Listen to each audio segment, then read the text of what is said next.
ನಿರ್ಮಾಪಕರು ಅತ್ಯುತ್ತಮ ಕರ್ನಾಟಕ ಪ್ರಾದೇಶಿಕ ಭಾಷಾ ಚಿತ್ರ ನಿರ್ಮಿಸಿದ್ದಕ್ಕಾಗಿ ರಾಜ್ಯ ಸರ್ಕಾರದ ಪ್ರಶಸ್ತಿಯನ್ನ ತಮ್ಮೆಲ್ಲರ ಎದುರಿನಲ್ಲಿ ಪಡ್ಕೊಳ್ತಾ ಇದ್ದಾರೆ. ಶ್ರೀ ಎ.ಜಿ. ರವಿಕುಮಾರ್ ಅವರು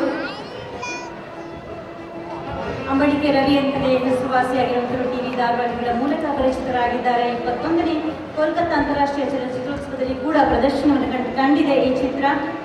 ಈ ಟಿವಿ ಸಮಯ ಟಿವಿಗಳಲ್ಲಿ ಕಾರ್ಯಕ್ರಮ ನಿರ್ವಾಹಕರಾಗಿ ದುಡಿದು ಹಲವಾರು ಧಾರಾವಾಹಿಗಳನ್ನ ಸಾಕ್ಷ್ಯ ಚಿತ್ರಗಳನ್ನ ನಿರ್ಮಿಸಿದ್ದಾರೆ ಶ್ರೀ ಎ.ಜಿ. ರವಿ. ಮೆಜೆಸ್ಟಿಕ್ ಸಂಸ್ಥೆ ಅರ್ಥಪೂರ್ಣ ಸದಭಿರುಚಿಯ ಚಿತ್ರ ನಿರ್ಮಾಣ ಮಾಡಬೇಕೆಂಬ ಸದುದ್ದೇಶದೊಂದಿಗೆ ಸಂಕಲನಕಾರ ಬಿ.ಎಸ್. ಕೆಂಪರಾಜ್ ಅವರು ಆರಂಭಿಸಿರುವಂತಹ ಸಂಸ್ಥೆ ಇದು. ನಿರ್ದೇಶಕ ಗೋಪಿ ಪಿಣ್ಯ ವೇದಿಕೆಯಲ್ಲಿದ್ದಾರೆ. ಫೋಟೋಗ್ರಫಿಯಲ್ಲಿ ಇದ್ದಂತಹ ಒಲವಿನಿಂದಾಗಿ 1989ರಲ್ಲಿ ಗೋಪಿ ಪಿಣ್ಯ ಅವರು ಖ್ಯಾತ ಛಾಯಾಗ್ರಾಹಕ ಪಿ. ರಾಜನ್ ಅವರ ಬಳಿ ಸಹಾಯಕನಾಗಿ ಪ್ರಥಮ ಉಷಾಕಿರಣ ಹಾಗೂ ಉತ್ಕರ್ಷ ಚಿತ್ರಗಳಿಗೆ ಕೆಲಸವನ್ನ ಮಾಡಿದಂಥವರು.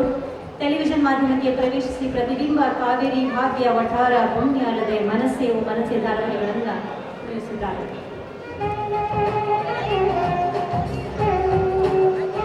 ಸಂಚಾರಿ ವಿಜಯ್ ಕೂಡ ನಮ್ಮೊಂದಿಗಿದ್ದಾರೆ.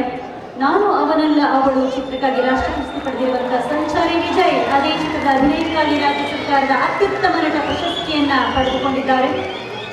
ಉಪನ್ಯಾಸಕರಾಗಿ ದುಡಿದಂಥವರು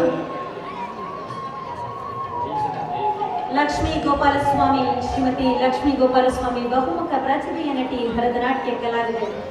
ಮಲಯಾಳಂ ಚಿತ್ರಗಳ ಮೂಲಕ ಬೆಳ್ಳಿತೆರೆಗೆ ಬಂದರು. ಬೆಂಗಳೂರಿನ ನಿವಾಸಿ. ಅವರ ಮನದಾಸೆ ಕನ್ನಡ ಚಿತ್ರಗಳಲ್ಲಿ ಅಭಿನಯಿಸದೇ ಆಗಿದ್ದಂತೆ ಅದರ ನಂತರ ದಿನಗಳಲ್ಲಿ ಈಡೇರಿ ಹಲವಾರು ಕನ್ನಡ ಚಿತ್ರಗಳಲ್ಲಿ ಅವರು ಅಭಿನಯಿಸಿದ್ದಾರೆ.